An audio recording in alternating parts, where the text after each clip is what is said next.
This show is a member of the Sorgatron Media Podcast Network. Find out more at sorgatronmedia.com. This show is brought to you by Slice on Broadway, supporting Pittsburgh podcasting with the perfect pepperoni pizza.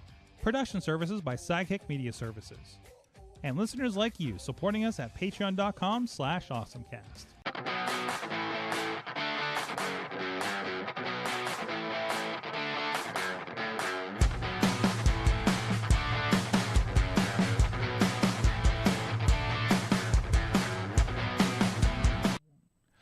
It's time to get geeky, get awesome. It is the AwesomeCast. I'm Mike Sorg at Sorgatron on the Twitter here in the Sorgatron Media Studios in Pittsburgh, PA, ready to chat with you guys.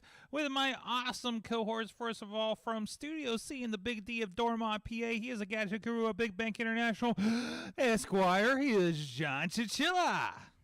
How's it going? You all of a sudden sound much more awake. Did you just have, like, coffee? That's what happens when the red light goes on. So I see this with wrestlers all the time. You know, they're not them until the camera's on them and they just can go. Yeah. And there's somebody's beeping outside. Thank you. Somebody's mad. The train's mad. Also with a social media guru and belt traveler. I should just announce her as the 2PW Kicking Kids Ass Champion. The Dutters is with us. I'm even wearing my Baja shirt today. Yay! Oh, dreaming of warmer places here. Yep. In the snowy Pittsburghiness, right? Yes. Bring me back to Arizona now. Yes. Well, it's okay. You got Florida to look forward to in March, so I'm sure when we're sick of the snow, it'll be nice to go down there. So, anyways, this is the AwesomeCast. Go check out everything at awesomecast.com. Yeah, and also awesomecast at sorgatronmedia.com. If for any comments or advertising, anything like that you'd like, at AwesomeCast on the tweeters. Also, we have a we have a Facebook group, and we also have a Discord and a Reddit to continue the conversation. We share a lot of stories, especially in that Facebook group throughout the week. And please subscribe to us on whatever podcast player you may have. And also, there is the Sorgatron Media Master Feed, where you'll get this, the Wrestling Mayhem Show, Officially Without Bait, and A Gay and His MB, and any other shows that may come up and develop over the time here, and in the back catalog, other shows that have been on there, like our friends at Comic Book Pit and others. And also, we are here live every Tuesday at 7 p.m. Eastern Time on the AwesomeCast Facebook, on the YouTube, and the Sorgatron Media Twitch page. And also thank you to our partners sharing the love over at postindustrial.com. Now, for patreon.com/awesomecast, our followers over there, I did a little bit more of an experiment. So this week, I was trying to make a story about, initially I was trying to make a story about an art studio with our Patreon supporters, but then I wanted to take it to Night Court. And I forgot that if you're in an instance, it references whatever you just made. So when I asked it to turn it into Night Court, this is what I got. Because I was watching the new Night Court on NBC on the Peacock. Anyways, Art Court is a comedic night court where Brian Crawford, Matt Weller, Cynthia Klosky, Mike Pound, Michael Fedor, and Professor Buzzkill serve as judges to settle disputes among the art community. With their diverse backgrounds and unique perspectives, the artists bring humor and creativity to their decisions. From settling disagreements over who gets the last paintbrush to determining the value of a controversial piece of art, the judges use their wit and wisdom to navigate the quirky and eccentric world of the art community. Whether they're cracking jokes or imparting serious lessons, the judges of Art Court are always entertaining and always fair. That's what happens. That may actually be better than the new show that's on. It might be though. I've been kind of enjoying it. But anyway, so there you go. There's our Chat GPT instance for our Patreon supporters. You can be part of the story too at patreon.com/awesomecast. So let's get into our awesome things of the week, and let's do Chilla's first. Chilla, what do you got for us here? So I am a huge fan of being able to customize my laptop, my desktop, whatever the computer is that you have. If you've ever checked out Wallpaper Engine on Steam, very cool app with all kinds of animated wallpapers. You can customize it where it actually responds to your background and actually sets, if you have different types of lights, it'll actually color code to them. This is an alternative to that. This is called Lively? Yeah, Lively Wallpaper. It's in the Microsoft Store, so you don't have to download Steam. Just jump out to the store. You can also download directly from the developer's website. What this does, they do have a number of wallpapers out on their site that they curate and people can submit to. You can do nifty things like, I want to set this wallpaper to this monitor and this wallpaper to that monitor. Some of their wallpapers allow you to actually set like brightness, color tone, and a bunch of other things along with the actual wallpaper graphic. Where I thought it was really cool was you can actually set a website as your wallpaper. So if you wanted like Google News or Stock Ticker or whatever website that you constantly go to check for information throughout the day, maybe it's weather.com. You can go out and set your wallpaper to that. In fact, they do have. I thought it was one of the cool ones that they have. It's a Minecraft wallpaper that actually responds to your local weather. So the weather, like cool. it's like a Minecraft picture, right? Like of a scene in Minecraft, but it will, if it's raining outside, it'll be raining. If it's sunny, it'll be sunny. If it's nighttime, it'll be nighttime. So I thought that was pretty cool. I like these kinds of things as long as they aren't abusive on CPU and memory. Obviously mileage will vary, especially if you're doing a website. Or how about a donut or a kitten riding a donut that's shooting rainbows across the screen? I love this. So these actually load in the iPad here that I'm using to show the stories. Yeah, they'll load, and that a lot of it's just a website. So you could have the cat riding a donut, tracing a rainbow, if that's what you're into. I'm digging this right now. The web pages will respond to mouse clicks and whatnot. There is some additional settings you have to tweak if you want keyboard input. But I don't know. I thought I like these kinds of things, and I find them beyond just useful for rotating wallpapers or setting it. Like if you can set it to a website that you're constantly checking, how nice is it? Just easier than actually going out and constantly clicking refresh. Now you're just minimize your windows and everything's right there at your fingertips. So this is another link that they had in the article. This is and actually these are just fun to do on an iPad now because I'm smacking it and I guess these are mouse clicks and it destroys the wall where you hit it. These are kind of fun even without this whole like wallpaper situation, right? This is interesting. Let's see, windy.com for a live weather map. Interesting. And this is Windows only. But still, like, even like, I mean, these are kind of interesting, like in general. I mean, these are nice little things to kind of throw up. I don't know, just like even just on an iPad. That's like randomly. Here's a whiteboard one. I think that we were showing off there. Yeah, that's just like, oh, it's loading. And now it's just like a full-on whiteboard. Yeah, these are kind of nice little web apps in the long run. It's still loading the whiteboard. It's going to take a second here. There you go. There it is. There we go. Use your Google account, and then I can draw stuff. But again, you can embed this into your desktop on Windows with Lively. Very interesting. And the other thing that I learned too, was, and I didn't realize it because I do use Wallpaper Engine. Wallpaper Engine has now extended itself to the Android, so you can actually some of their wallpapers you can actually like import into an Android app, and it'll do a live wallpaper on Android. Not this product, but Wallpaper Engine's another good one. It seems like an extension of what we're getting. Like I have the weather. I don't know if anybody else does this. They have like the live weather map, so what the weather is outside will reflect on my home screen. Or my lock screen on the iPhone, which is really interesting. Although when the lightning becomes more dramatic than it is outside, it gets a little weird. But or oh crap, it's snowing outside. No, that's very cool. So that's Lively. It's in the App Store, and then you can just kind of redirect these sites. And again, this is an article. Free Windows wallpaper app gives your desktop superpowers over at PCWorld.com. It gives you some pretty cool websites to use there. So, Katie, you're a Mac person. There's got to be something on the Mac that does this too, right? There was, and I don't even know if they make it anymore. Geek Tool Mac OS. Geek Tool Mac? Yep, it's still. Yep, if you look up Geek Tool, all one word. I don't know if it's tinso.org. I don't know how you pronounce the company TYNSOE. This allows you to do a number of things to customize a Mac background.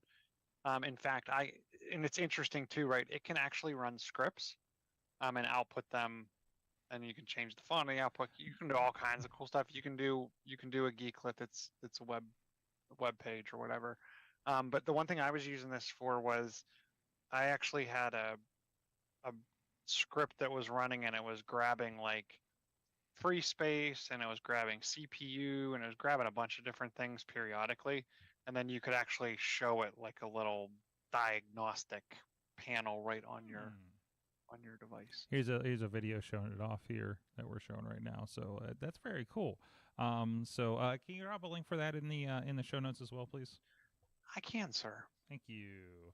Katie, we played some video games this week. Yes. First, I wanted to talk about, my awesome thing is just kind of Game Pass in general right now, because they had a Bethesda event last week, and along with that, they had a surprise. They had a surprise drop going on with a game called High Res Rush, I think it was. It is Hi-Fi Rush. I'm sorry. Actually, I got to play a little bit of it. It's a action game. It's a rhythm action game, I guess you can call it. And there's been a lot of these lately. Like basically, you're this guy with a robotic arm. It's very kind of anime feeling to it. And you have a guitar. Well, you can't play guitar, which is really weird. They call you out on it. But if you attack people to the beat, it ups your combos. I played something similar that was a first-person shooter called, I think it was Hellslinger. Again, it played like metal. metal songs, and as you shoot shoot the demons, if you did to the beat, it would be stronger hit points against them and everything like that. And you have a little cat, you have a little robot floating head cat that travels along with you that talks to you called 808. That's a lot of fun. But it was it was just kind of like a very if you remember the old Jet Grind Radio games on the Dreamcast and the original Xbox, it's got that kind of vibe to it, right? And very music based. It's got some modern tunes applied to it and everything. So this is a little bit of my play along that I did for on Twitch a few days ago when it came out. But it was just like a hey, this is a game that we're doing, and oh hey, it's out today. I don't think it was even previewed. It sounds like it was under the radar, and it's a nice little, looks like it's about a 10-hour romp to get through this. Parts of it go side-scrolling, but it's mostly a third-person beat-em-up kind of game. So, a nice, quick, easy hit, and that's what I'm kind of liking. Is Game Pass is kind of dropping these nice, easy games to get into like this. Although the rhythm kind of gets a little. Don't play it on cloud, guys. Don't play a rhythm game on cloud. That gets a little crazy. But on top of that, they also released last week, and this is where Katie, you got to have fun with this because we had a little bit of a play date with you and Riz here in the studio. GoldenEye finally dropped on Xbox and Switch. Now the difference is on the Switch, you basically get the original game as is for the most part, except that they added online multiplayer, and I believe that's going to be included with. And Chilla, maybe this is going to be included with the Switch Online, with the throwback games. It's with the throwback games and Switch Online. The interesting thing, or maybe you're not going to get all of that on the Xbox. Right. You do have you have enhanced graphics and an updated control scheme on the Xbox, so it's more of a modern, with the triggers and everything and the dual stick work. Because remember, this is an N64 game that only had one stick, right? And I guess that maps to the Switch, but I hear it's not as intuitive as playing on an Xbox. But you do have, and to me, this still I think is important, is you have the 4 people on a screen GoldenEye experience, which I feel that is the GoldenEye experience, right? And Yeah. Katie, I think you'll agree with me after this weekend. Oh, it's always been. Yeah, that's always the experience, is having us all together to play. Mhm. And it was funny because someone asked me if I was cheating by looking at where everybody else was on the map, and I could barely figure out where I was half the time. It doesn't help that all the every room basically looks the same when you play this thing. Yeah, there's not a ton of options. I don't know. like oh, this looks like the same room, and then we were in this room, and it was the same room. But yes, terrible. I'm terrible at GoldenEye. I have so much fun, but I'm terrible. I think this was the point where we realized that I was just stuck in a crouched position, moving along.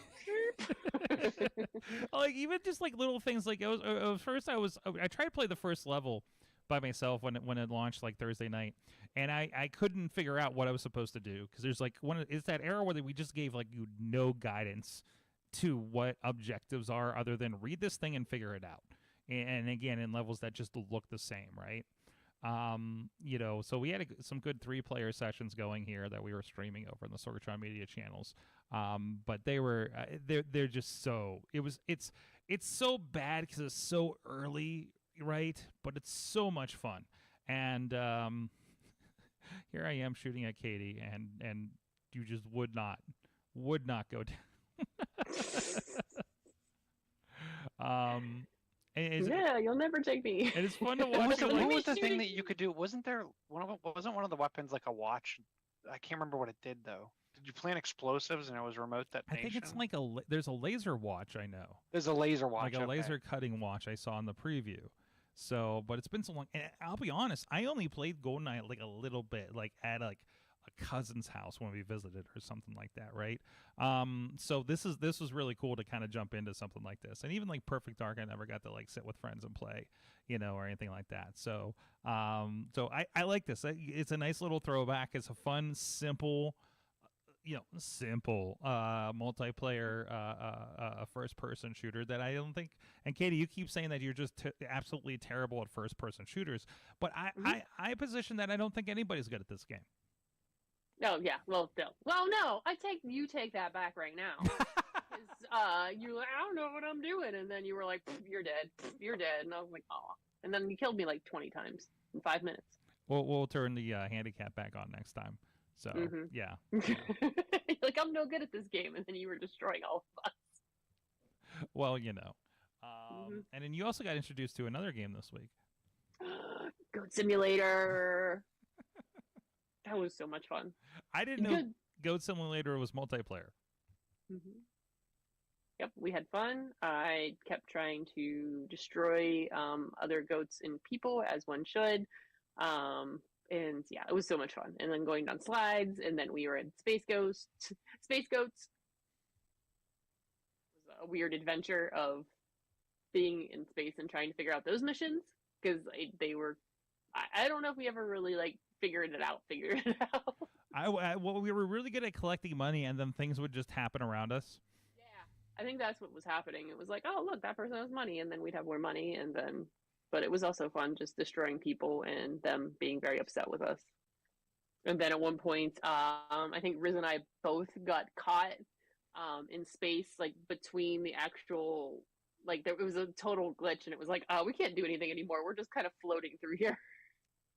I 3D printed myself into a second goat. That's why I'm white on the screen. So. No, it was a lot of fun, and again, I'm button mashing. Yeah, a lot of button mashing. I mean, if anything's a button mashing game, it's Goat Simulator. So, no, that was fun, and we're gonna have to do that again. We need to get some more some game time in. But that is not your awesome thing of the week, technically. No, I found one because awesome dinosaur bookmark magnets. I picked them up at Barnes and Noble this weekend, or this week. What day is it? I don't even know. It's Tuesday, and I put the link because they're teeny tiny because they're little guys.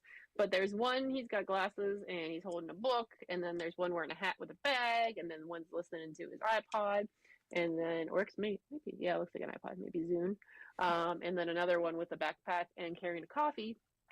And even if you're not a big reader and you're like, I don't need to, I don't read a lot, I find these things incredibly helpful for marking like the day in the planner, like you can find at the top there, or which page I'm in my notebook, so I just can open right to it. So even if you're not big into like reading books, they're great, and I use them for everything and mark places for everything, even hold things together. But they're great for marking where you're at in your notebook, in your planner, anything like that. I have a ton of them. I have them like in all the notebooks. They're just kind of shoved in there. But yeah, I ended up needing more. That's why I had to go buy more. So now we have dinosaurs. I used all kinds of like a narwhal and other animals before. And there's an owl. Like you see, I have all kinds of critters. I have a cat reading a book. Look at my collection of critters magnets. But yes, I love these things. And like I said, I just picked them up at Barnes and Noble, and they have like Harry Potter, Ted Lasso, and some other different animals. So that reminded me, because I don't think I ever shared with you, when we went to the I Made It market over Christmas shopping over there in Robinson Mall, somebody had made, I think they made notebooks where the front of the notebook were the covers of VHS tape boxes. Yeah, I love it. And then they took the edges and made the edges, the sides of into bookmarks that they're selling over there. Also, like if you have some old VHS tapes that you don't care about anymore, like you can just kind of make those, right? And just laminate them, and you're pretty good to go. But that was a pretty cool kind of like throwback thing that I saw over there. Oh, I love it. So I Made a market over in Robinson if you want to check those out too. So awesome. Did you post this somewhere? You're getting ready for important meetings, and I thought you had your dinosaurs in the video game notebooks or something like that. No, I didn't even get the dinosaurs were afterwards. Where did I see that? Where did I see that? But you saw my Trapper Keeper. That must be what I saw. Okay, I okay. Woo! Yeah, you saw that. Okay, Wait, you saw that folder. We need a wallpaper that when you click it, it's just the Trapper Keeper. Yes. Ripping open. Yes. Partner from before says he needs the rainbow donut kitten. Yes. So, all right. Anyways, hey, want to give a shout out to our good friend Slice on Broadway. New York City style yins are made. Beachview, Carnegie, the East End, and the North Hills, and the Southside Works. Our good friends here up the street in the Beachview, supporting the local business that support us with the perfect pepperoni pizza for Pittsburgh podcasting. Thank you so much to our friends up there. SliceOnBroadway.com. All right, what else do we have here in the dock? A good bit of news for the week. We already talked about GoldenEye. We already talked about that. Microsoft, Sony, and Nintendo are all skipping E3 this year. The death of the conferences continues. Are they gonna put like their own announcement on that day anyway? Yeah, probably. So then at that point, it's not like you're. Well, even look what they did with the Bethesda announcement last week. They just had I think everybody, Apple's doing this too. They're not inviting, hey, here's a video and here's some new MacBooks, right? I think this is the post-COVID world where it's like, okay, maybe we don't need to do these events. Maybe we don't have to spend all this money to do this. They're doing a cost benefit on this thing, and they're finding new avenues, I think. And hey, they're on the internet. They can do this, right? And they can control the message, control the production, not have the cringy executive reading a script situation, right?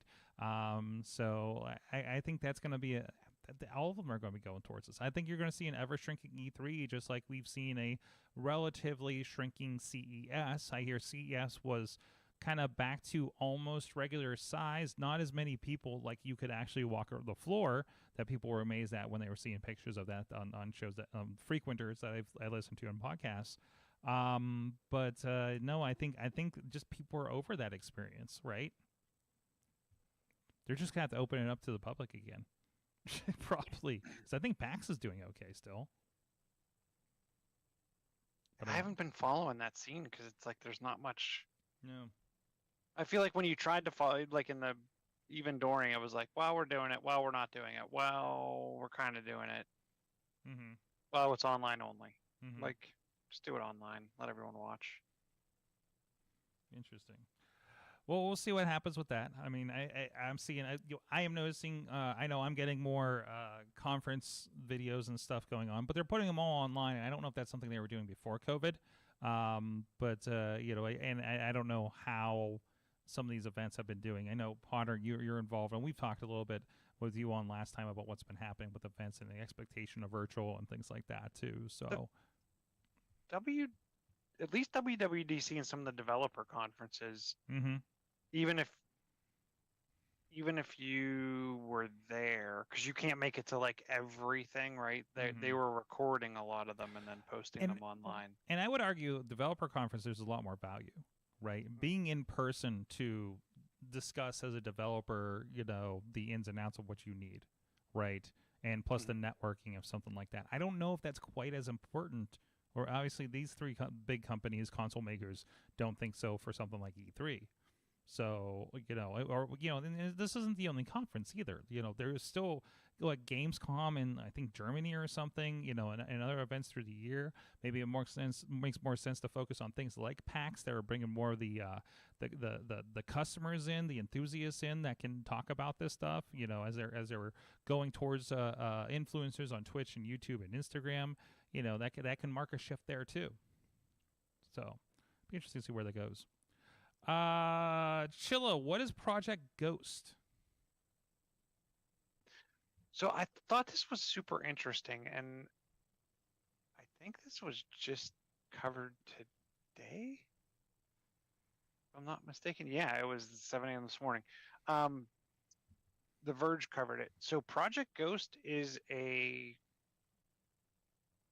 cubby, like it's like a pop-up like little room that's actually a partnership between Logitech and Steelcase.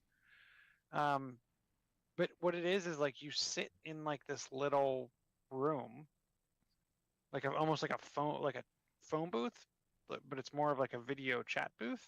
Mm-hmm. Nice little loungy couch going on. Yeah, the opposing side is like this tilted glass with a projector. And makes it look like the person, almost like a teleprompter, but it's actually projecting the person you're talking to there. And the camera's If you've behind ever the camera's behind a glass, so your eye lines are you're actually looking at the person looking at, and yeah. into the camera. Oh, okay. It's neat. So I thought it was. I mean, I'll be interested in, because I didn't see in the article. Yeah, Project Ghost is a little over $2,000, and that's without the furniture. But I thought the concept was super cool, and it kind of made me think of like the hologrammy type communication style in Star Wars. I'm interested that they also compared it, and I've never been on the ride myself, but the Disney Haunted Mansion ride, where they're projecting on kind of like a glass. The pepper is that the Pepper's Ghost effect? Katie is familiar with this. Yes. It's like, yeah, So it was the first that you remembered. You are our Disney aficionado here. Knew the sneaky. Yeah, it's called a Pepper's Ghost effect. We use the plexi. You're like, ta-da! Look there it is. So that's things like that, or like if anybody's ever seen Godzilla or Gorillas, I'm sorry, Godzillaz. I want to see that band. Gorillas, just a bunch of Godzillas in a band. This is a concept that needs to happen, actually. So, no, but Gorillas. Well, there's like just kind of like the cartoon characters are on stage and they look like they're kind of floating there, right? Something like that. So. No, that would make a lot of sense. So I wonder if it's just like, is it a Zoom call or is there some special, is it a general web call? Is it somebody on the other side that has to be in one of these rooms and there's a special effect happening? That's cutting everybody out. Is it like the hologram Sega time traveler game? I'm going to guess that based on, so if you see that first picture. And see there's a little purple tablety looking thing in the next to the couch.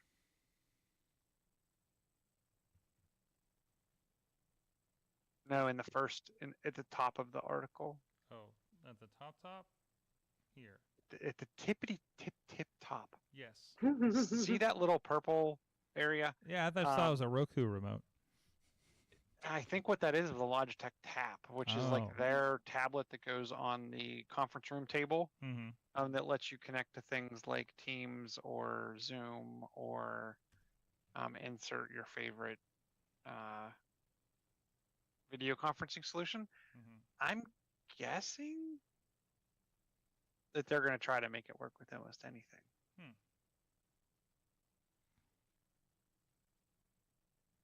Okay. And they said it's based on some of the Rally system tech.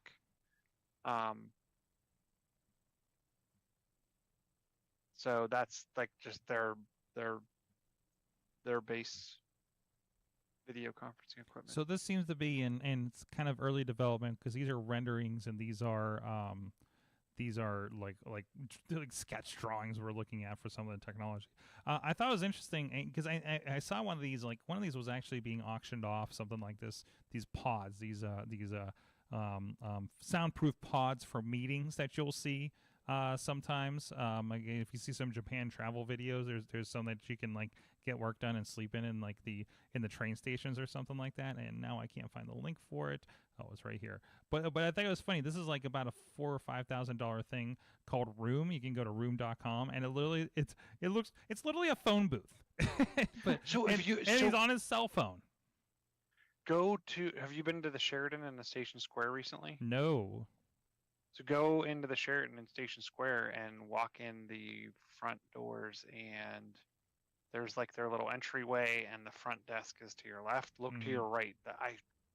I'm guessing it's the same brand. It looks identical. Okay, good. I was just down there last week too. I wish I would have known. I would have popped in. So interesting. I've never been to an office that has something like this.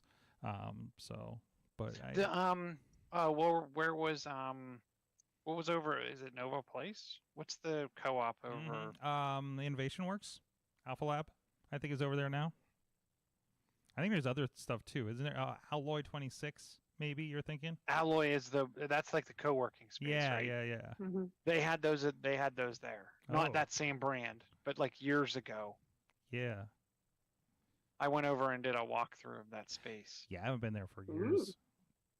It's a nice space. It's crazy. It's crazy that they used to be a mall. It's a nice reuse of a mall though. So, very trendy. Nice little coffee shop in the middle. But anyways, Katie, you got a story here about new social app. Ooh, yeah. So brought to you by the folks that gave you Instagram. The co-founders. The original folks, not Facebook. Yeah. Not Meta. The ones that they left. No, not Meta. The ones that left Facebook in 2018 because they had tension with their parent company. I don't understand. Kevin Systrom and Mike Krager. They are starting a new social media platform for arts called Artifact. And they equate it, you'll love this, as Google Reader Reborn. So it's kind of a TikTok for text. I love all of this, these descriptors in this article. But yeah, it starts out with a feed of popular articles chosen from a curated list of publishers, like New York Times to small blogs about niche topics. You tap on an article you're interested in, and then Artifact gives you more articles or like similar posts and stories in the future. So essentially, like you train the algorithm similar to TikTok, and they'll start serving you things you want to see.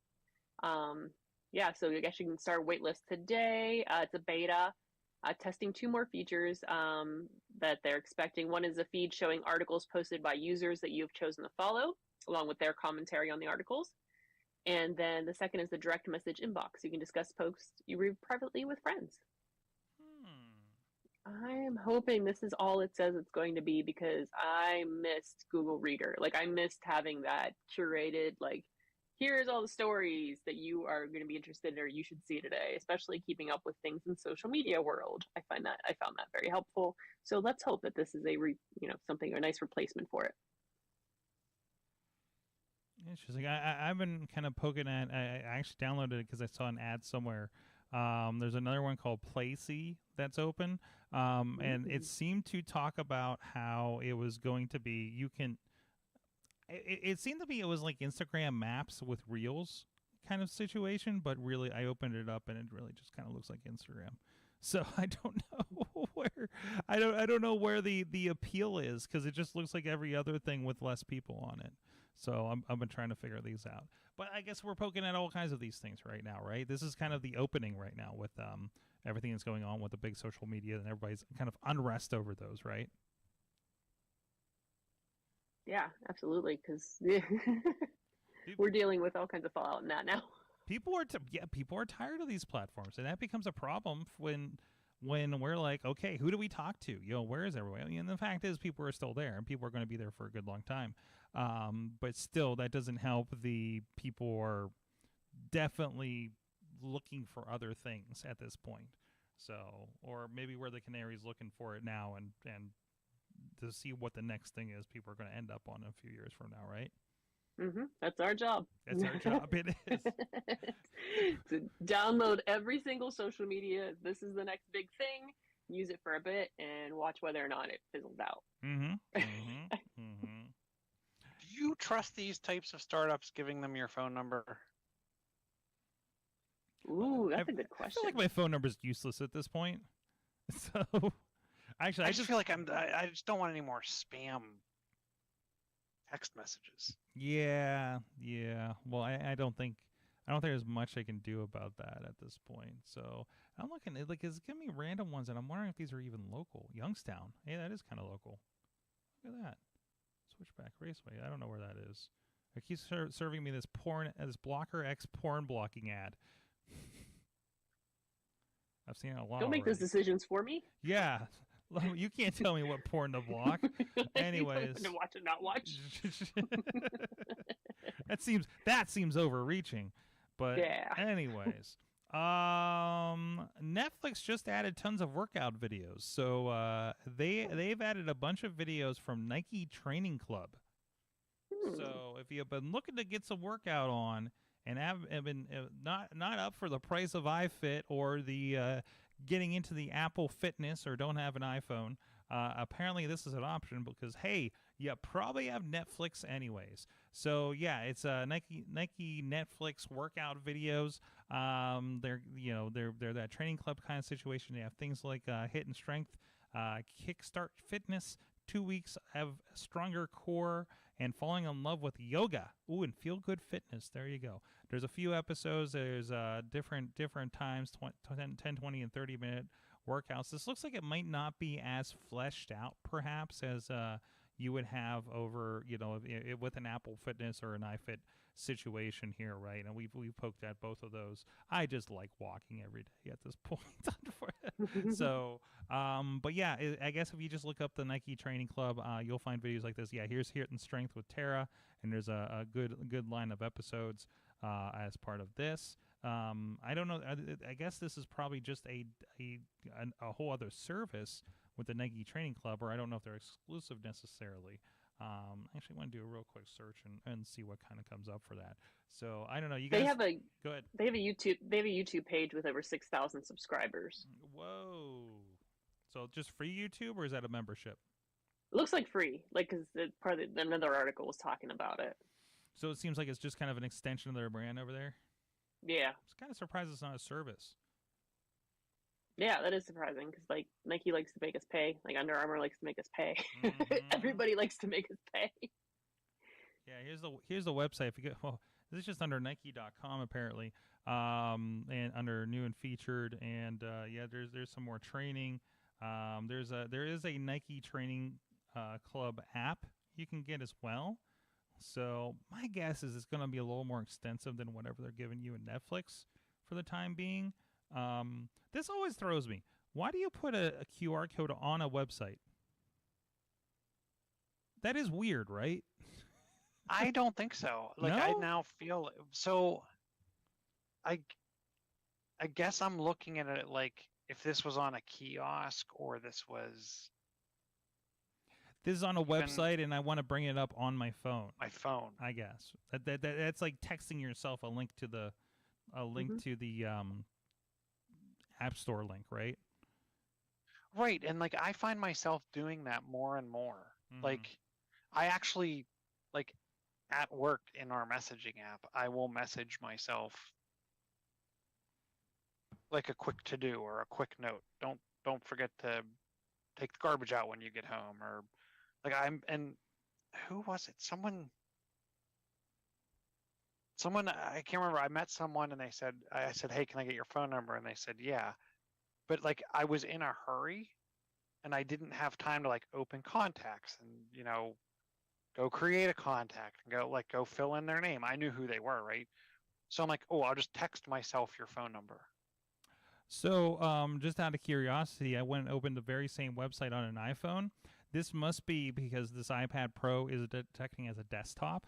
Because I'm like, but I'm on an iPad. What if I want to download the app to the iPad, right? And the same website does not have the QR codes. So they're doing some smart loading with this by identifying it. And because I'm like, well, if I'm on the phone, and I'm trying to Then see they would just put like a little logo for the there App should be Store. there should be just a link. Yeah, there's download the app links right here. And then it pops up the App Store. So I've never seen that before. That's some smart branding on that thing. It stinks when I'm on my iPad and want to pull it down. Maybe they don't even have an iPad version. Maybe they're all iPhone. Let me see if this has. No, it says just iPhone and Apple Watch apps. That's nice that there's an Apple Watch app for it. Cool. I'm sure on the iPad it's just even. No, it looks like it's just going to be an iPhone app. You can hit the little 2x button. What's that? Yeah, you got to 2x that thing. Well, even like I'm looking at. Hold on a minute. Are these videos vertical? Is that what I'm seeing right now? That's wild. But it's nice that it would link with your watch at least to do that stuff. Like, yeah, it looks like it tries to replace your Apple Fitness a little bit here from the looks of things on the app. On the app preview at least. So I have enough fitness apps right now, so I don't need to add another one. But all you need is Netflix, and again, I think they're probably gonna upsell you to go over, download the app, get connected, see more of the videos, and whatever else. I'm sure there's an upsell. buy some Nike shoes, guys. You know, I mean, we do have there isn't what there's is it a thing Nike sells that goes into the shoe, and that's the Nike Plus that connects with your watch for fitness. It used to be. I don't know if that's still a thing. If that's how they do it. Yeah, I don't think that's still a thing. That's like when they. How did they? Did you need a special dongle for the iPod Touch too? Maybe. Yeah, I had the shoes, and there was like a little thing, and you had to buy the special Nike Plus shoes because the little tab that went in there, you had to like. It had a certain spot. You pulled a part of the shoe out and put that in. Man, Nike has a lot. I think of now apps. they're just expecting you GPS and Did this replace heart Nike? monitor Did and whatnot built right into the watch. Did this replace Nike Plus? Maybe. Oh, I'm pretty sure. There's no reason for that. It's like having a dongle. Oh wait, you got a Nike Plus membership. Okay, so I found this over here, and I felt like Nike Plus was still like a default app in your watch when you pull it up. Best of Nike personalized for you. Oh, I don't know what I just landed on right now. But they do have their memberships, so that's looks like it's a thing. So I'm still debating on the iFit because it's expensive, but it's built into my treadmill. So I kind of like, and it's the stupidest thing. It's not worth the money. I really wish I could just like have an app that does this. It's not worth the money, but there's a thing that you just say. You can go into Google Maps, say I want to start here and end here, like in wherever in the world you want to that has Street View, and it'll do a Street View kind of map and do all the elevation based on it. Can I get just that feature for much cheaper from iFit in order to do this? So, and I'm sure if I open it up the Android hack, I don't think I can get anything else that would interact that way. But anyways, yeah, I do not see the Nike app now, actually. They must have taken it out. Yeah, looks like. But remember, that used to be there all the time, right? Think so?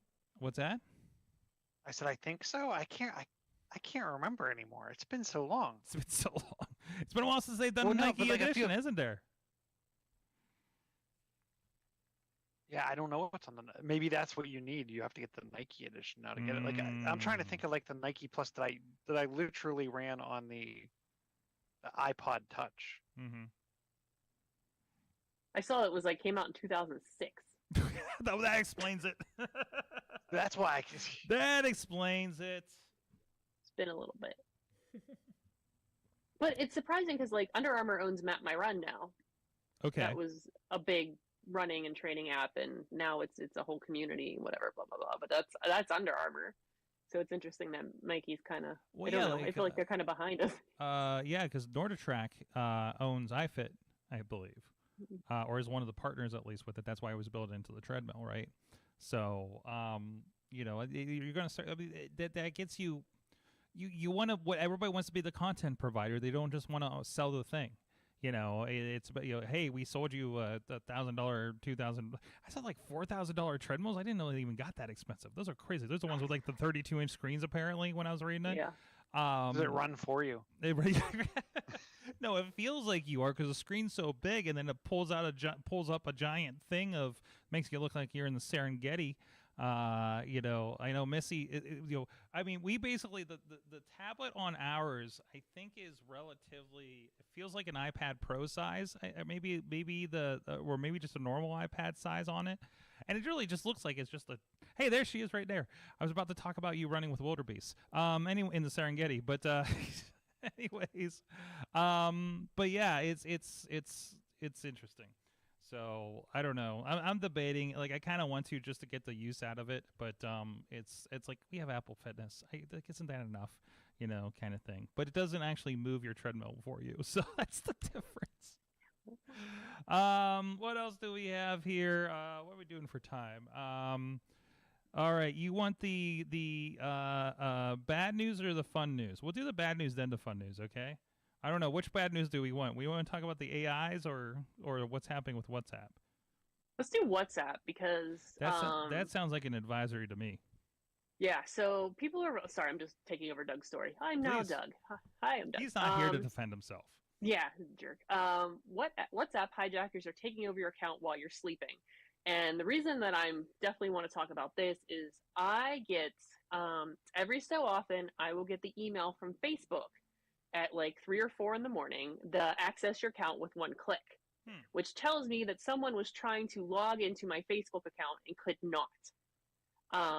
Because that essentially they usually just send that when you're having an issue with logging into your account. They're like, "Hey, what's up? We can help you out." And so like I keep every so often I get these emails, and I'm like, "Well, that's why I have two-factor authorization on there." Well, now folks are getting in sneakily getting into WhatsApp too. So if you use WhatsApp, definitely have your two-factor authorization in. You can set your own code. So this is interesting how this works. So they log into a WhatsApp account as part of the verification. WhatsApp sends a text message with a pin to your phone number, and like you're asleep, so you don't realize that there's a suspicious login. You're like, whatevs. And the attacker then tells WhatsApp that I didn't get the text message. Please give me a call. And since the phone owner, you're asleep, you probably have your stuff on silent, and you don't pick up the call goes to voicemail. Now that I know your voicemail, they can attempt to access your voicemail by keying in the last 4 digits of a user's mobile number, which is usually the default PIN code to access the user's voicemail, which I didn't even know that was a thing. So yeah, you might want to change your default phone. I just make mine 1, 2, 3, 4. Yeah. Good luck with that, buddy. Figure it out. But like, yeah, forgot that changing. Things have become so tech has just like changed so much that like even the simple things of like having a code to get into your voicemail from a number that's not your own is long since my brain has like kicked that knowledge out. So now they know, they go into they check that voicemail on your phone and they have the verification code and they're on their way and they take your WhatsApp. And depending on what you use WhatsApp for, this could be a big problem. And like they said, you can change the things to do is change the default PIN on your voicemail. And then the two-factor authorization. And with that, you just create a PIN specifically for WhatsApp. And that's the PIN that they have to enter to get into your WhatsApp if they're having trouble to log in. Basically, anything that involves a phone right now is a problem. Between phone cloning to this PIN situation, Chilla. So that's excuse me. There's a big, and it's actually there's something with the government. Like I wouldn't be surprised if companies actually have to change the way their multi-factor authentication works, because even the government is saying you need to implement phishing-resistant MFA. So what that means is exactly what Dutters was talking about. People have become so, I don't know, tired's not the word, numb. So numb to tapping OK buttons and tapping approve buttons that merely having a pop-up on the phone to say, tap here to log in is not enough anymore. So what a lot of companies are going after is number matching. So what it'll do is when you go to log in, it'll actually come up and say, click the number that's been sent to your phone. Right. And then you have to pick, like usually it's a 2-digit or 4-digit code, and there's a bunch of them on the screen, and you pick the one because people just are numb to that concept, and everyone's just okay happy. So, and I know Microsoft's actually implementing this. They're turning it on by default next month if you use Microsoft Authenticator for any of their platforms, and they did it in their consumer space. Tell me about because I've been getting bugged about Authenticator. Is that going to help me with my logins? Because right now it's super annoying, and I feel like I have to log into my Microsoft accounts like all the time for Xbox and other means. Yeah, you can do where it's like you can turn on their thing and it's just passwordless. Okay, is like the phone? Is it a phone app kind of situation? Yeah, you hook it up with Authenticator and okay. So that's like Apple does that, Steam does it. Steam does a QR code now, actually. WhatsApp will do it for the syncing, and I only use WhatsApp for communication for shows, like when I'm talking with a producer on the other end of the server side. when we're doing something with like fighter or spectation sports or something like that, right? It's like that's the only that's all I know that uses it in my world, in my circle at least. So not a big deal for me. But again, WhatsApp is something that is connected to bank accounts and everything else in certain countries. Like it is the thing, the everything app, right? So that's what they're looking for, is that, and that is a bigger deal, and that can, on top of just simple impersonation scams that we see on Facebook. Because I know, Katie, you always throw flags up about those kinds of situations. So the one thing I'd urge you to check out is and you'll notice it when you're setting up some MFAs. I know who owns Fortnite? Epic. Epic and Nintendo both, there's like no recovery for their Really? MFA. Oh no. And when you set it up, you get like, here's your 10 free passphrases. Lock these away, because if you ever screw up your MFA, you can type in any one of these and you'll be able to get in, but they're only one-time use, and when they're up, they're up. And that's crazy for video games. Mm-hmm. Right? Yeah, and I mean, but here you have to set up, and Fortnite calls it 2FA. If you want to like compete in like their cash prize, some of their cash prize stuff, you have to have 2MFA. Wow. Or 2FA. If you want to gift someone something, you have to set up 2FA. And they're another one. It feels like I'm logging in like once a week for the Epic account.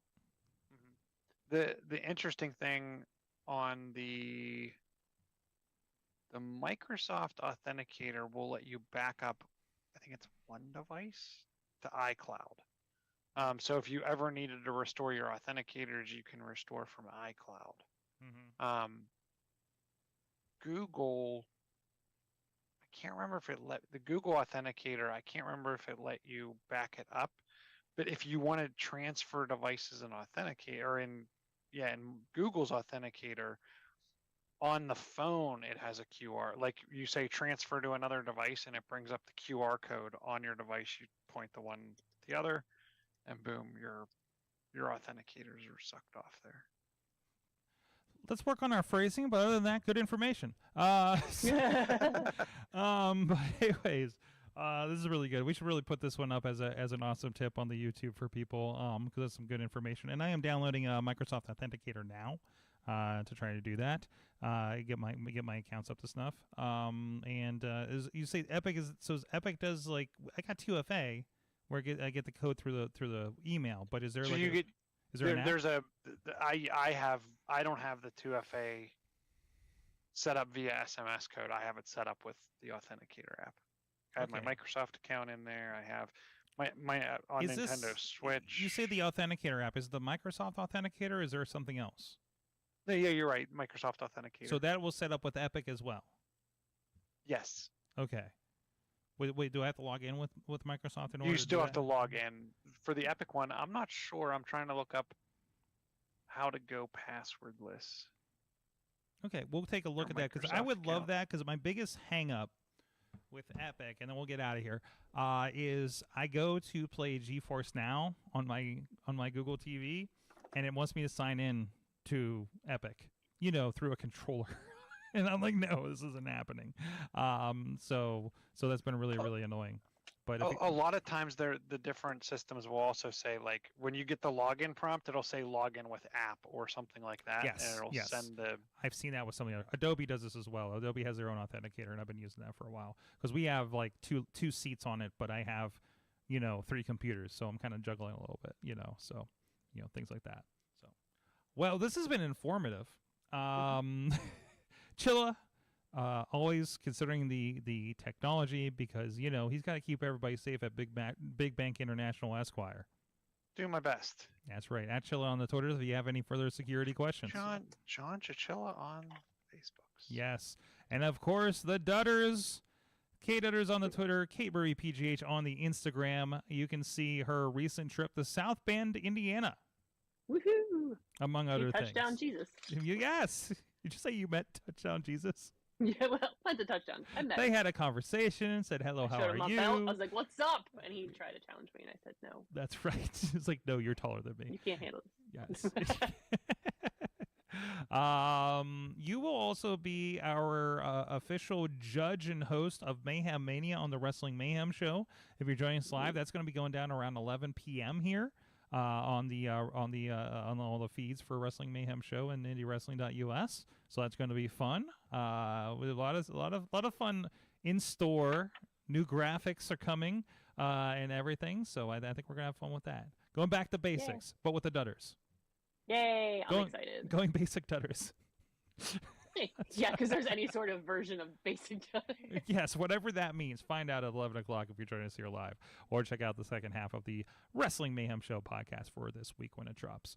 Thank you, everybody. At Sorgatron on the Twitter. I'm not really going anyways. We do have a lot going on. A shout out, check out our friends at Agay and Azembi. If you are interested in reality television, that is the podcast for you. I'm learning a lot about Real Housewives when I listen to it back.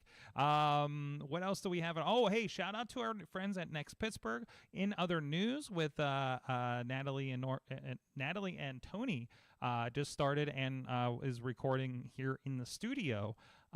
We have, I don't know, can I say? I don't know if we can say who the next guest is, but that'll be dropping on Fridays. From the looks of things, and that's going to be an ongoing show over at nextpittsburgh.com. Go and subscribe to it.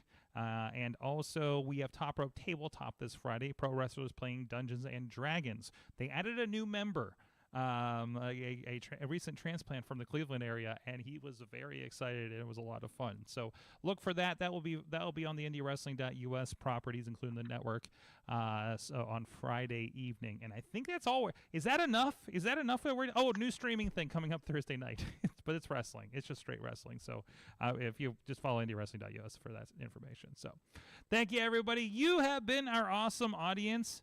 Have an awesome week.